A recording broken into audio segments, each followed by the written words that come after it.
Mına Svetni götürdüңөр. Hem negizинен ойлонгондо тойдук ey. Ошончолук Тойдук ey. Азыр главный инженер өзү жок. Главный инженер гана чайханада чай ичип отурат дардиги. Жок. Карасундук эмес, может башка бирөөнү көргөнсүз. Карасун. İştegilе, iştebейсиңерби биз Садыр Жапаровдун эмесин колдонобуз, урматтуу президенттин. Эл киште, өкмөт киштегендерди айткыла деп атат. Айттым го сага. Биз тойдук, касал адамдар онон сайын касал болуп атабыз ey. Дарыбызды коюп койсок, спорт этип атат холодильникте. 2 бригада жөн. Ол дарыны Италиядан келет. Бирөө 5000 10.000 сом. Мен экинчи группа инвалидмин. Келесиңер бир орус айтасыңар, мына мындай деп. Транспорт ошол өчкөндө бириңем келбейсиң.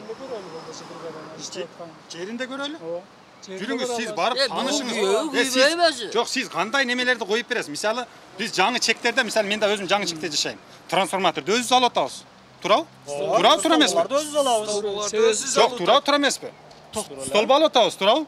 А свет, мына Садыр өзүбүздүн президентибиздин немесин четке какпай сиздер светибизди эле үзгүлтүккө учуратпай, мейли үзгүлтүккө учурасын. Мындай болгон ыкчам аракетти көрүп, эртерээк чара көрүп бербейсиздерби? Сиз ошого айта албай атасызбы? Жок, айта атпайм, бригада. Сиз азыр канчада светти келтирип бере аласыз? Мойнуңузга ала аласызбы? Клаузерди оңдосун, азыр оңдолгон эле сразу Нормально берет. болсо керек да. Анда жулт болбой эле өчөт. Ай шамал болобу, болбойбу? О, папанда күн күркүрөдү, ошо өчөт. Мен гарантия дайым. Папанда күн күркүрөдү, ошо өчөт. Ошо боюнча болду. Эртеси мына азыр губернаторго барайлы анда? Жок, не дейсиз? Не дейсиз? Не дейсиз? Бригада иштеп атат. Айттым го, азыр реклаузерди оңдош менен может азыр деп койгонду. Барып көрөлү азыр. Жүрүң. Карасунун 2 бригадасы иштеп атат азыр. И плюс Оштон дагы бир бригада. Жүрүң. Жерине барайын. Свет кайерден өчкөнүн издеген адам жок биздечи. Ошондо биз өзүнүн территорияны кыдырсак, бирде монтер жок, же Жок. Бежирный жок. Өчтү кайда 24 сааттан кийин күйөт, кайта өчөт. А сиз айтып атасыз, өчкөндө иштеп атабыз, монтер жетпейт деди. Кана монтер өчкөндө келет, туруп биз келдик деген адам жок. Бала болду. Мисалы менчикке берди бизге. Менчик деди, болуптур. Оңдоттук. Кичине өссө эле тыйын. Чоң. Төрү сомдон бер канча айыл болсо беребиз. Күйүп атты. Одан кийин айттык, давай дедим, муну немеге өткөзөлү. Өкмөткө өткөзөлү деди. Өкмөткө ремонттоп бергиле деди. Неме ошо трансформаторду ремонттоп бердик. Тагына сементтерди куйдук. Бар жоон зымдарды алмаштыр. Зымдарынан бери бардыгы менен эл топтоп акчаны. Эл топтоп туруп акчаны капитальный кылып туруп анан электриктери келип өткөзүп алды. Эми свет өчпөйт. Кудай жакшы. Bir ay жүрдүбү, bir aydan кийин ушул акыбал. Күн жайбы, жабайбы, саат бир мынакта чатыштыр болуп атабы, буякта болуп атабы, болду өчөт. 4-төбү, 5-төбү. Ушул боюнча мына Аллаху акбар. Ушул боюнча чайды ичип укта бермей. Мына барды туура айтты, эч атагы жок. Качан эми биз ойлоп калдык, биз өкмөттүкүндө экен бизге жакшы болот. Менчикте дедик, менчикте акча топтойбуз, майли. Менчикте берип жүрдүк. Өзүбүздө экен күнөкөгө топтой коелу 500дөн. Бир 8 миң болуп калат, берип коебуз. Онда bir ay 2 ay жүрөт. Дагы ушул акыбал. Эми өкмөткө өзү бересиңби? Кайтып, онон жаман акыбал ай. Ака. Кандай акыбал болот? Мен билбейм эми. Балдар жаш, бары окуш керек. Азыр бүт эле ушу свет менен болуп калган. Бардыгы эле. Холодильнигиң деле бар, телевизоруң деле бар, башкаң деле, чайың деле бары турусун эс керек да. Ушу тиричилик ушул. Башка жок. Бир өчкөндөн мынандай. Келип айтсын, дарагың ал ананы.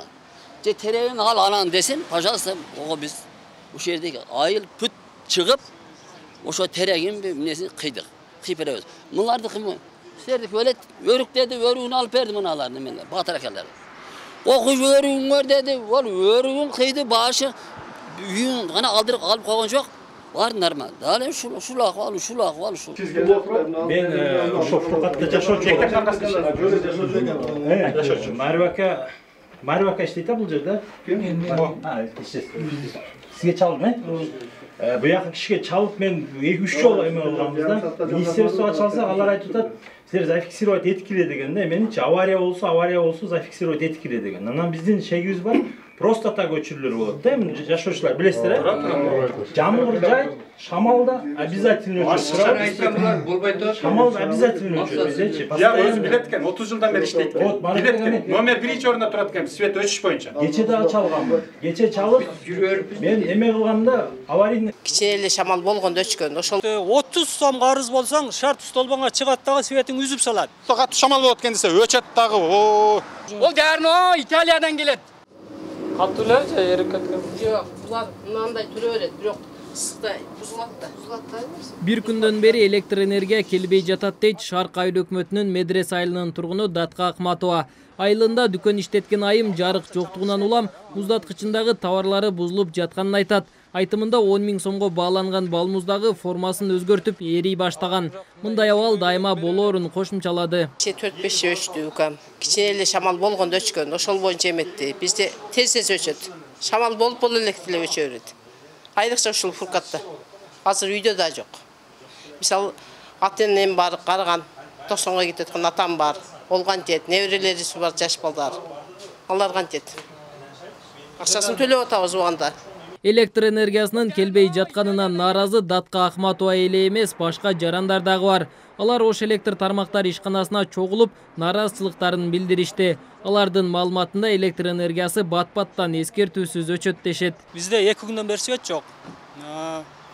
Светтин не себептен өчкөнүн деле билбейбиз. Элге эскертүү деле берген жок. 2 күндөн бери жок кыскасы.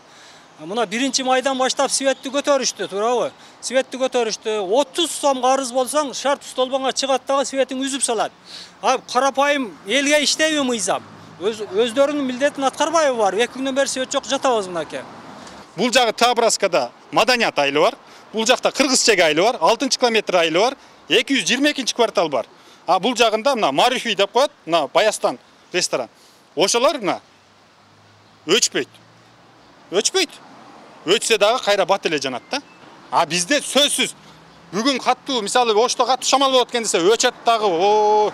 Анча-анча эле келип калбаса мына жок да, мына азыр дагы жок мына. Наразы жарандардын ичинде оорусунан улам дары ичип жүргөндөрү да бар. Алар кымбат дарыларын муздаткычтарда сактаарын билдиришет. Биз тойдук, касал адамдар онун сайын касал болуп атабыз.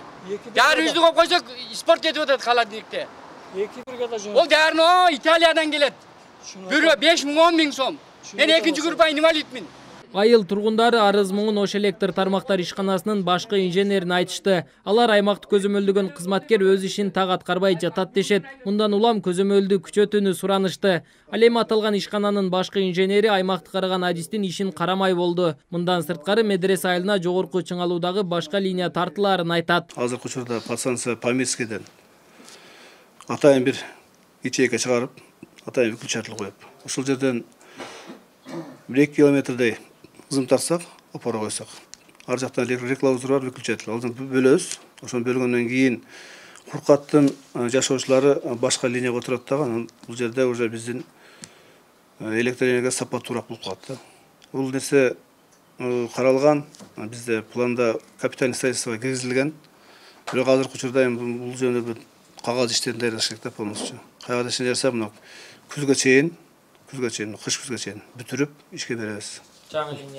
Медрес айылына 5 Мойнок айылындагы көмөк чордонунан жогорку чыңалуудагы электр чубалгысы тартылган. Анын узундугу 20 километрден ашуун. Мындан башка айылдар дагы пайдаланат. Нургелди Каныбекулы, Азам Бузриков, Бейтарап.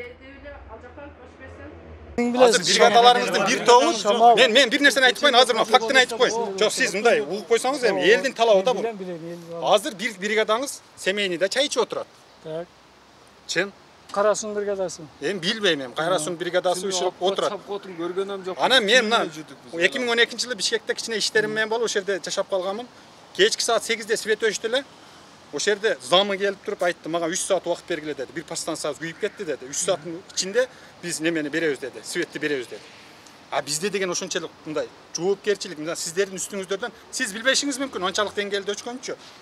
Буларды бирөө сайган киши жок да. Мындайча айтканда алар түнү иштеген, иштебейт да, контрол жок. Түнү менен биз уктаган жокпуз. Эми бир сутка болуп атат го. Бардыгыбыз ээрип атат. Ооба, түнү менен араванда Фуркатта бир аялды уруп кетти, кечкүнү свет жок. Түнү менен араванда 20 күн чейин болду. Араванын өзүндө элечи. Ошту, Кара Сууда, бия Кара Кулча чоңолая чейин болду. Уктаган жокпуз. Бригада иштеп атат.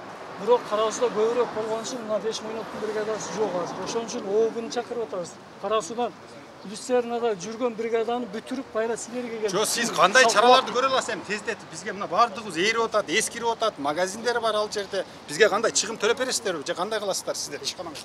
Айтыңыздарчы, мына медианын алдында же мындай элдин арасында кандай бир жоопкерчилик аласыздар өзүңүздөргө? Ал жерде мындай да, ошол участокто мастер бар, начальник участка бар. Ошол бизге жазып сүрөткө тартып келет. Мына опораны алмаштырышым керек. Мына трансформаторду алмаштырбасам быйыл отключение дагы көбөйөт депчи. Согласно плану заявки биз опора, трансформатор, зымдарды бөлүп беребиз. Мына быйылкы жылда дагы графикке карап көрөйүн, азыр болуш керек силерде.